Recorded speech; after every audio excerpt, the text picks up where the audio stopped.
দাদা, কি করছেন কি? ছাড়ুন, আমি আপনার ছোট ভাইয়ের বউ। আমার সাথে এসব করবেন না প্লিজ, আপনার পায়ে ধরছি। আরে ওই ছড়ি, কি বলছিস এসব তুই? তোকে তো আমার ছোট ভাইয়ের সাথে বিয়ে দেওয়া হয়েছে ঠিকই, কিন্তু তোর সাথে সংসার করব তো আমি। তোর দিনের ভরণপোষণ, রাতের খাওয়ার এখন থেকে আমিই করব, বুঝলি? না না, আপনি কি বলছেন এসব দাদা? আপনার মাথা কি ঠিক আছে? পুরো পরিবার সাথে এলাকাবাসীকে সাক্ষী রেখে আপনার ভাই তো আমাকে বিয়ে করেছিলেন, তাহলে আপনি আমার উপর ভাগ বসাতে আসছেন কেন? আরে ছুরি, যে বিয়েটা আমার ভাই তোকে করেছে এসব ছিল নাটক। তোকে এবং তোর পুরো পরিবারকে আমরা তো ধোঁকা দিয়েছি। এখন বেশি কথা না বলে অনেক রাত হয়েছে, আয় পাশে শুয়ে পড়, এখন আমি তোর সাথে মিশে যাব। এই কথা যেমনি বলছিল আমার ভাসুর, ঠিক তখনই আমি দৌড়ে বাইরে পালিয়ে যেতে লাগলাম। কিন্তু কোনো কাজ হলো না।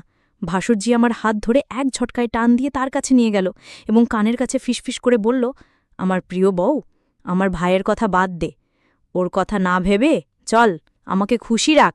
এতে তোর এবং তোর পুরো পরিবারের জন্য অনেক ভালো। বন্ধুরা, আমার স্বামী আমাকে বিয়ে করার পর আমার ভাসুর আমাকে তার স্ত্রী হিসেবে কেন পেতে চাইছিলে, পুরো ঘটনাটি শুনলে আপনাদের পায়ের তলার মাটি সরে যাবে। সুপ্রিয়ার শৈশব ছিল স্বপ্নময়। সে দেখত দিগন্ত বিস্তৃত ভবিষ্যতের ছবি, যেখানে সে একজন সফল শিক্ষাবিদ হিসেবে নিজের এবং পরিবারের মুখ উজ্জ্বল করছে। উচ্চ মাধ্যমিকের পাঠ চুকিয়ে সে যখন বিশ্ববিদ্যালয়ে ভর্তির প্রস্তুতি নিচ্ছিল, তখন থেকেই তার পরিবারে রাকেশের বিয়ের প্রস্তাব আসে। রাকেশের বাবা ছিলেন এলাকার প্রভাবশালী ব্যক্তি, আর তাদের বিপুল সম্পত্তির খ্যাতি ছিল সবার মুখে মুখে।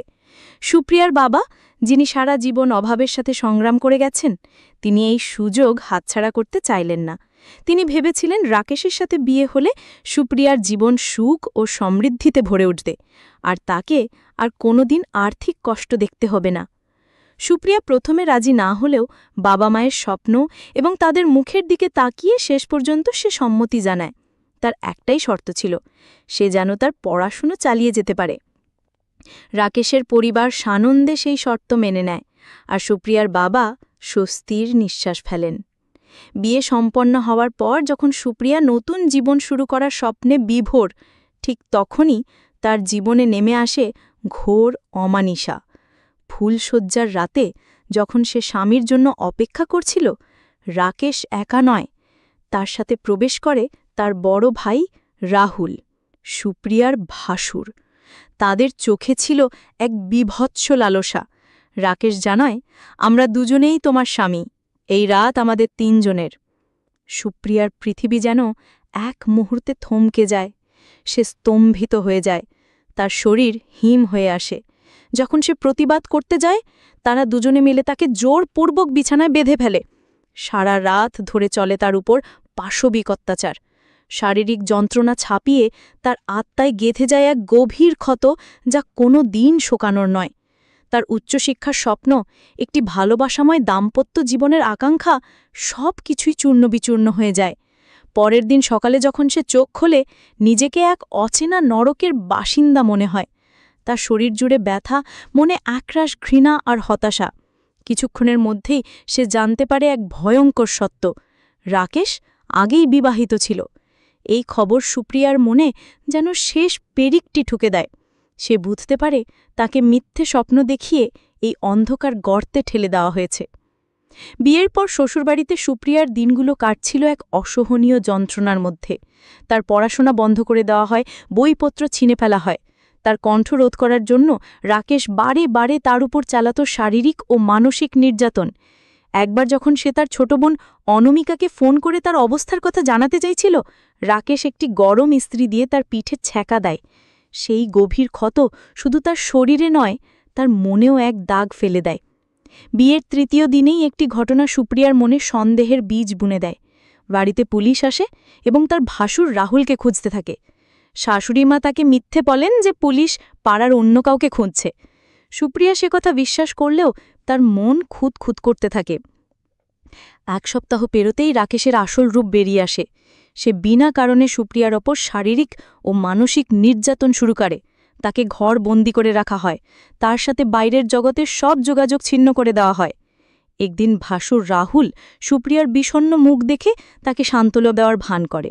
সে সুপ্রিয়াকে নতুন বই কিনে দেওয়ার জন্য বাজারে নিয়ে যায়।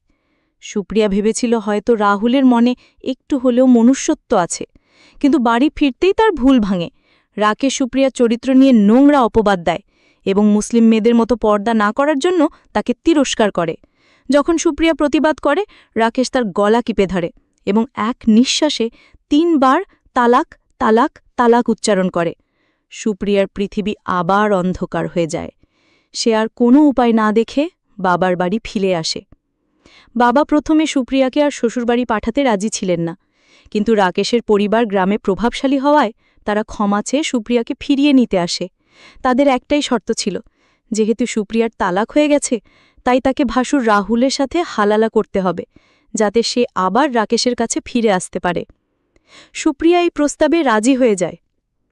সে রাহুলকে দাদার চোখে দেখত, তার সাথে এমন সম্পর্ক কল্পনাও করতে পারত না, কিন্তু ছোট বোন অনমিকার ভবিষ্যতের কথা ভেবে পরিবারের সম্মান রক্ষার অর্থে সেই নরকের প্রস্তাবে রাজি হয়ে যায়। তার মনে ক্ষীণ আশা ছিল, হয়তো সেই নরক থেকে সে মুক্তি পাবে, হয়তো অনমিকা সুখে থাকবে।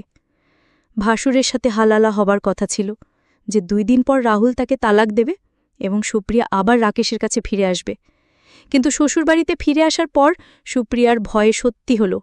রাহুল মদ্যপান করে এসে তাকে জোর করে ধর্ষণ করে, কারণ তার মতে সুপ্রিয়া এখন তার স্ত্রী। সুপ্রিয়ার সমস্ত প্রতিরোধ ব্যর্থ হয়। এই ঘটনা তার আত্মায় আবার আঘাত করে, তাকে মানসিকভাবে আরও ভেঙে দেয়। 2 দিন পর রিয়া নামের একটি মেয়ে তাদের বাড়িতে আসে। রিয়া ছিল রাকেশের প্রথম স্ত্রী, যাকে একইভাবে প্রতারণা করে তালাক দেওয়া হয়েছিল। রিয়ার কাছ থেকে সুপ্রিয়া জানতে পারে এই পুরো চক্রের ভয়াবহ সত্য। রাহুল একটি মাতাল, চরিত্রহীন এবং জুয়াখোর, তাই তার বিয়ে হচ্ছিল না। এই কারণেই তারা রাকেশের মাধ্যমে সুপ্রিয়াকে বিয়ে করে এবং পরিকল্পিতভাবে তালাক দিয়ে রাহুলের সাথে তার হালালা করায়, যাতে রাহুল একটি স্ত্রী পায় এবং সমাজে তার মান রক্ষা হয়। সুপ্রিয়া বুঝতে পারে সে কেবল একটি খেলার পুতুল। যখন সুপ্রিয়া এই অন্যায়ের বিরুদ্ধে প্রতিবাদ করে, তখন শাশুড়িমা, রাকেশ এবং রাহুল 3 জন মিলে তার ওপর শারীরিক ও মানসিক অত্যাচার শুরু করে। তারা তাকে বাড়ি ছেড়ে বের হতে দেয় না, সব দিক থেকে আটকে রাখে।